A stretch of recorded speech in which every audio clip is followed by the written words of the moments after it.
일주일 내내 이렇게 계속 제가 일하면서 또 생활하면서 기억하면서 계속 찬양했는데요. 그리고 일을 하다 보면 제가 혼자 있을 시간이 꽤 많거든요. 아무도 없기 때문에 소리가 잘 울려요. 그런 공간에서 이제 일을 하면서 정말 큰 소리로 막 어두운 밤에 막 이렇게 찬양하고 그러는데요. 이 찬송가를 부르기 전부터 그리고 찬송가를 부르면서 계속해서 그런 질문을 저에게 던졌어요. 이 찬송의 가사가 굉장히 은혜가 넘치는데 내가 이 찬양을 부를만한가? 그런 생각을 했어요. 정말 내 영혼의 그 깊은 데서 맑은 가락이 흘러나오나? 아니면 맑은 거 반대는 이렇게 혼탁한 거잖아요. 혼탁한 그런 그 탁한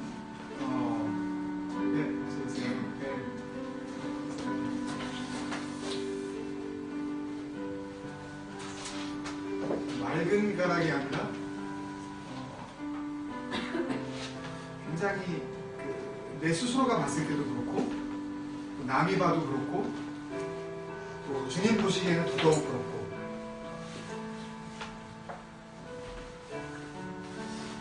두 번째 줄에 하늘 곡조가 언제나 흘러나와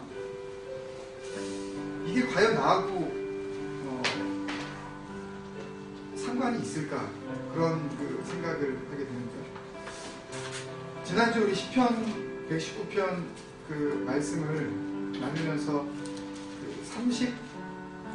33절 34절 말씀에 보면 여호와여 주의 율례들의 도를 내게 가르치소서 내가 어떻게 지키리이다 끝까지 지키리이다 끝까지 이 단어가요 아헤브라는 그 히브리 단어인데 이 단어는 물론 끝까지예요. 그냥 forever라는 그런 의미가 있기는 있는데요. 진짜 의미는 머리끝에서부터 발끝까지 from the top to the 네, 하여튼 머리끝에서부터 발끝까지 그런 의미예요. 그러니까 이 끝까지 지킨다는 그런 의미는 시간적인 의미도 물론 여기에 담겨져 있지만 퀀터티의 개념이에요. 분량의 개념이라고. 퀄러티, 그 34절에 나오는 게 퀄러티의 부분이에요. 나로 하여금 깨닫게 하여 주셔서 내가 주의 법을 준행하며 어떻게 지키리이다. 요번엔 전심으로. 요건 퀄러티예요. 그러니까 질적으로나 양적으로나 나는 정말 최고의 것을 이 말씀에 건다는 이야기죠. 근데 하늘 곡조가 언제나 흘러나올까?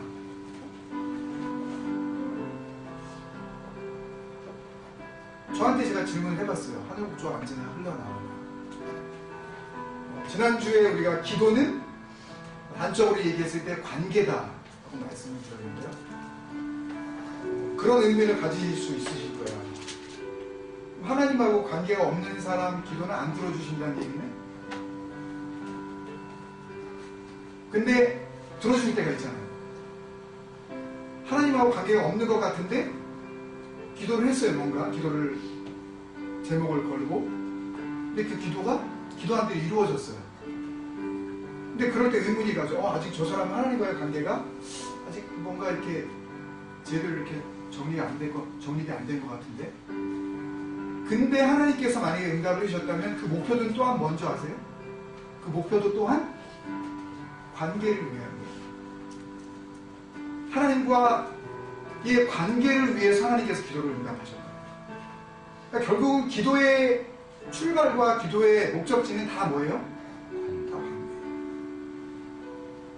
그러니까 기도는 관계 없는 이 릴레이션십 없는 상태에서 이루어질 수 없는 거라는 거죠.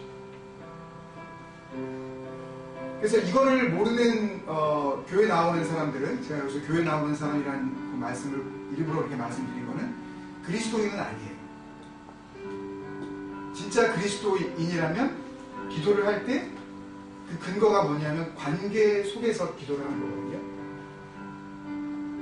근데 만약에 그리스도인이 아니고 교회를 나오는 그냥 사람이 자기가 남들이 하는 것처럼 그렇게 흉내를 내서 기도라는 것을 한다면 그건 기도가 아니라 뭐냐면 요구예요. 요청이에요. 그냥. 내가 원하는 게 이루어지기를 바라는 그 이루어짐 속에서 하나님과의 관계는 고려 대상이 돼야 안 돼요. 예를 들어서 병 낫게 해달라. 치유 막 은사 이렇게 막 사역하는 데 가서 병을 낫게 해달라고. 근데 그걸 걸고 뭐를 얘기해요? 그러면 내가 하나님을 잘 믿겠다고. 근데 하나님은 그 사람의 중심을 보시기 때문에 그 사람이 어떻게 될지 아시잖아요. 병이 낫게 됐을 때에 그 후에 그 사람의 삶을 아시잖아요. 중심을 보시기 때문에. 뭐 때문에 이 사람이 지금 낫기를 원하는지. 기도의 목표가 단순히 내가 지금 너무 고통스러운 이 고통 가운데에서 벗어나기를 원하는 거냐, 아니면 이 나음을 통해서 뭘 회복하기를 원하는 거냐, 하나님과의 관계를 회복하기를, 내가 그 관계를 시작하기를 원하느냐, 이걸 하나님 아신다니까요. 그거 모르시겠어요? 사람도 산전수전 겪은 사람은 그 사람이 말 한마디만 딱 해도 그 사람이 뭐 때문에 저런 말을 하는지 어느 정도는 감을 잡는데, 우리를 지으신 하나님께서 그 기도하는데 그 기도를 지금 왜 하는지 하나님이 모르실 것 같으세요? 모른다고 생각하는 자체가 문제죠. 그러니까 결국은 기도는 출발도, 시작점도, 또 마지막에 그 목표도, 그러니까 스타팅 포인트도, 피니싱 라인도 다 뭐예요? 관계. 그렇다면 그 관계 속에서 늘 살아가는 사람은 그런 답을 얻게 된 거예요. 그렇다면 내 영혼의 그 깊은 데서 맑은 가락이 울려나올 수밖에 없다. 왜요? 내가 하나님과 바른 관계를 가고 있기, 하나님과 관계에 있는 삶을 살기 때문에 언제나 이게 흘러나와요. 예를 들어서 여러분, 제 집사람이 저번에도 한번 그런 예언을 한번 드린 적이 있는지 모르겠지만 364일을 저를 사랑하고 1년 중에서 딱 하루를 다른 집에 가서 잠깐 다른 남자의 아내가 되고 그냥 이렇게 그렇게만 하고 딱 온다. 여러분 이거 받아들일 수 있을 거라고 생각해요? 요새 뭐 쿨한 거 워낙 좋아하기 때문에 쿨하게 막 하루쯤 그냥 봐줘요? 이게 여러분 바꿔놓고 있잖아. 뭐 남편이 364일을 아내와 가정을 위해 정말 헌신을 하고 혼신의 힘을 다해서 그렇게 자기가 가정을 섬겨요. 딱 하루 딴 살림을 가서 딱 쿨하게 딱 이렇게 살고 옵니다. 그러면은 아내가 딱 하루이기 때문에 그 정도는 내가 가능해. 하루 정도는 뭐 이게 되나요? 그런 건 없잖아요. 사람과의 이 가족 안에서의 관계도 이런데요. 하나님과 시작된 관계라는 것을 그것보다 못하는 거라고 생각하시는 여러분들 큰 오산입니다. 얼마든지 세상적으로 하나님과 상관없는 듯이 이렇게 살아가다가 예를 들어서 5일을 그렇게 살아가고 월화수목금 해서 금요일날 한 6시, 7시까지 그렇게 살아가고 오늘 기도회 있네? 라고 오늘 저녁에 가서 기도해야지 라고 하면 그 기도가 과연 하나님과 관계를 토대로 한 그 기도겠냐고요. 5일은 자기 멋대로 딴 살림 차리듯이 전혀 관계성 없이 그렇게 살아가다가 금요일날 저녁에 딱 모여서 기도하는 시간 한번 내가 빡세게 한번 내가 기도해야지. 목이 터져라고는 한번 제대로 한번 기도해보자 한번. 이게 기도냐고요. 그건 기도가 아니에요. 근데 교회는 그거를 뭐라고 그래요? 그걸 뜨겁게 기도한다. 망쳐버렸어요. 신앙 자체를 완전히 망치게 해놔버렸어요. 그러니까 진정한 기도가 뭔지, 하나님께서, 주님께서 우리에게 요구하신 기도의 삶이 뭔지를 아예 이 기초부터 완전히 이게 오염을 시켜버렸다는 거예요. 잘못된 생각을 갖게 만들었어요. 아무렇게나 살다가 한 시간쯤 눈물 쏙 빼면서 무릎 꿇고 그냥 앉아있으면 어우 기도 뜨겁게 기도하는 성도님 막 이러면서 그래서 기도가 관계라는 것을 잘 알게 된 우리 요한복음 지난주에 15장 7절 같이 나누지 않았어요? 요한 1서에 보면 요한 사도가 그런 이야기를 했어요. 요한 1서 5장 14절에 보면요. 14절, 15절.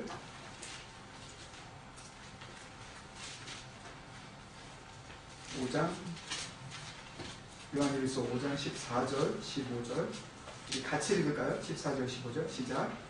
그를 향하여 우리가 가진 바 담대함이 이것이니 제 뜻대로 무엇을 구하면 들으시리라. 우리가 무엇이든지 구하는 바를 들으시는 줄 안즉 우리가 그에게 구한 것을 얻은 줄을 또한 아느니라. 조금 내용이 복잡해 보이지만 결국 뭐냐 하면 굉장히 구하는 것에 대해서 담대함, 자신감이 있다는 그런 이야기예요. 그리고 그 자신감을 통해서 내가 기도한 것이 이미 기도한 그대로 혹은 기도가 이미 그분에게 전달되어져서 이루어질 줄, 그것까지 이미 내가 안다, 이 얘기를 지금 하고 있는 건데요. 어디에서부터 이게 가능하겠어요? 이런 자신감이, 이런 하늘을 뚫는 자신감이 어디서부터 출발하겠어요? 관계예요. 그러니까 맨 마지막에 우리가 그에게 구한 그것을 얻은 줄을, 구했어요. 아직 이루어지지 않았어요. 근데 얻은 줄을 이미 벌써 현재에 완료된 거로 받아들이겠다는 거예요. 구했는데 그 구한 그것이 우리에게 얻은 줄로 또한 아느니라 라고 이렇게 이야기한 이 영적인 자신감은 하나님과의 관계에서, 그러니까 결국은 기도한다라는 그 자체는 뭐냐면 하나님과 관계가 있다. 그 관계가 당연히 나쁜 관계가 아니라 쉽게 얘기하면 좋은 관계. 그래서 오늘 저녁에는 그런 좋은 관계에 대해서 생각해 보려고 해요. 좋은 관계가 아니면 아무리 기도한다 한들 그 기도가 정말 하나님께서 기대하셨던 기도하고 상관이 없기 때문에, 그런 의미에서 다시 찬송가 412장으로 돌아가서 생각을 해보면요. 내 영혼의 그윽이 깊은 데서 맑은 가락이 울려나네 라는 고백은 하나님을 믿는 성도들은 예외 없이 다 이런 고백이 가능해요. 그러니까 누구는 이 고백이 이게 내 고백 같아 라고 하는데, 같이 교회에 나오면서 누구는 이게 가능한가? 이러면은 이거는 잘못된 거예요. 왜냐하면 믿음, 하나님을 믿는다는 것 그 자체는 벌써 하나님과 바른 관계가 시작됐다는 것, 그것을 의미하는 것이기 때문에. 그래서 오늘 저녁에 한번 우리가 다시 한번 좀 돌아봤으면 좋겠어요. 그런 하나님과 나와의 문제, 이런 부분들이 어떻게 되고 있는지 오늘 말씀을 몇 군데를 이제 찬양 부르고 나서 찾으면서 우리가 볼 건데요. 너무 명확하게 나와 있어요. 하나님께서 받으시는 기도, 그리고 그 기도의 삶을 통해서 얻어지는 열매, 그리고 그 열매를 통해서 하나님께서 받으실 영광, 그런 삶이 우리가 만약에 살게 되어진다면 당연히 우리 영혼 그 깊은 데서 맑은 가락이 울려나는 거죠. 우리는 어딘지 몰라요. 너무 깊어서.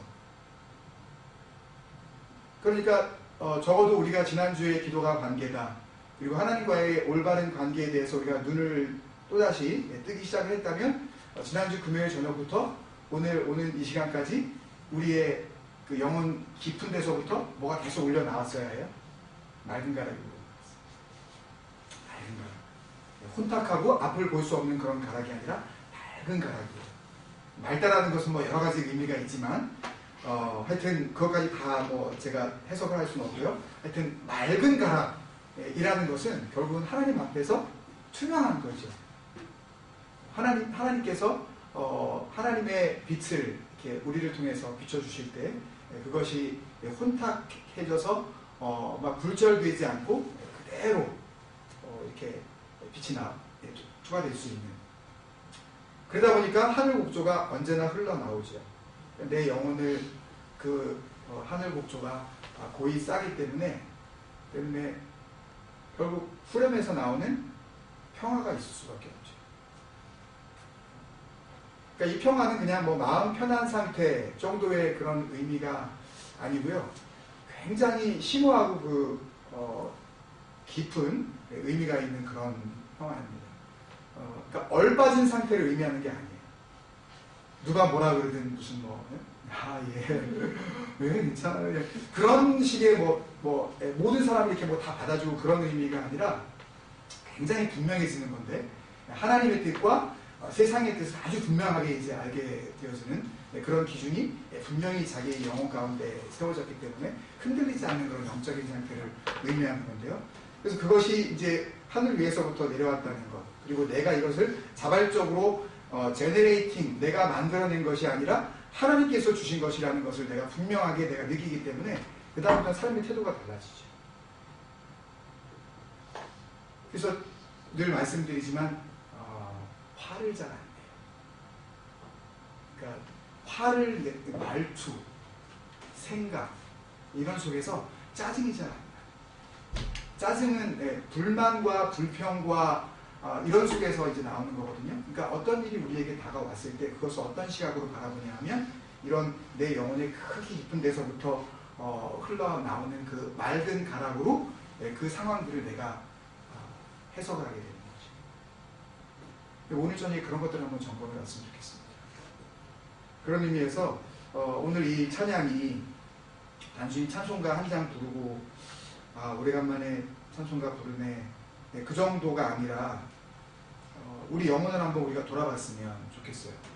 그런 아주 복된 기회가 됐으면 좋겠습니다. 그게 되지 않으면 변화도 시작되지 않습니다. 그리고 자기 영적인 문제, 자기 마음의 병, 그 다음에 생각의 연약함, 그 다음에 그것 속에 인해서 나타나는 내 태도의 잘못된 모습들, 이런 것들이 온전하게 고쳐질 방법이 없어요. 완전히 우리가 주님 닮아가는 모습으로 오늘 또 한 번 은혜의 기회로 우리가 삼기를 원하는데요. 저도 그런 도전을 스스로 받기를 원합니다. 그리고 우리 공동체가 더 교회가 교회다워질 수 있도록, 그리고 누가 우리 이 공동체에 이제 오게 되는지 간에 그 사람은 우리가 가지고 있는 우리 영혼의 그렇게 깊은 데서 나오는 이 맑은 가락 때문에, 그리고 하늘 곡조가 언제는 흘러나왔다가 언제는 흘러나오지 않았다가 그렇게 막 엎치락 뒤치락 그렇게 하는 게 아니라 언제나, 아까 말씀드린 대로 시편 119편 33절 34절의 말씀처럼 양쪽으로 보나, 머리끝에서부터 발끝까지, 그러니까 어떤 부위는 하늘 곡조가 흘러나오는데 어떤 부위는 안 흘러나오는 게 아니라 온몸이 다 하늘 곡조가 우리가 흘러나오고, 그 내용으로 봤을 때에도 전심으로 하나님의 이런 그 평화가 우리 삶을 통해서 좀 드러나는 그런 삶이 되기를 원합니다. 저는 그런 마음으로 같이 찬양을 다시 한번 했으면 좋겠습니다. 그럼 우리 마음의 고백을 담아서 한번 찬양합시다. 2절부터 계속 찬양합니다. 내 영혼의 깊은 데서 맑은 가락이 흘러가네. 하늘 곡조가 언제나 흘러나 내 영혼을 고이 싸네.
우리가 한번 기도 제목을 생각하면서 같이 기도했으면 좋겠습니다. 한 주간 동안 여러분들이 사시면서 그리고 하나님을 믿고 지금까지 신앙생활을 해오시면서 돌아보건대 기억이 잘 나지 않더라도 내 삶은 정말 내 영혼은 극히 깊은 데서부터 낡은가락이 흘러나온 그런 시간들이었다 라고 한다면 주님 앞에 감사합시다. 하나님 여러 가지 우여곡절이 있고 4절의 교사처럼 이 땅에 험하게 가는 동안 참된 평화가 어디 있겠지만 하나님 안에서 내가 평화를 누렸었습니다.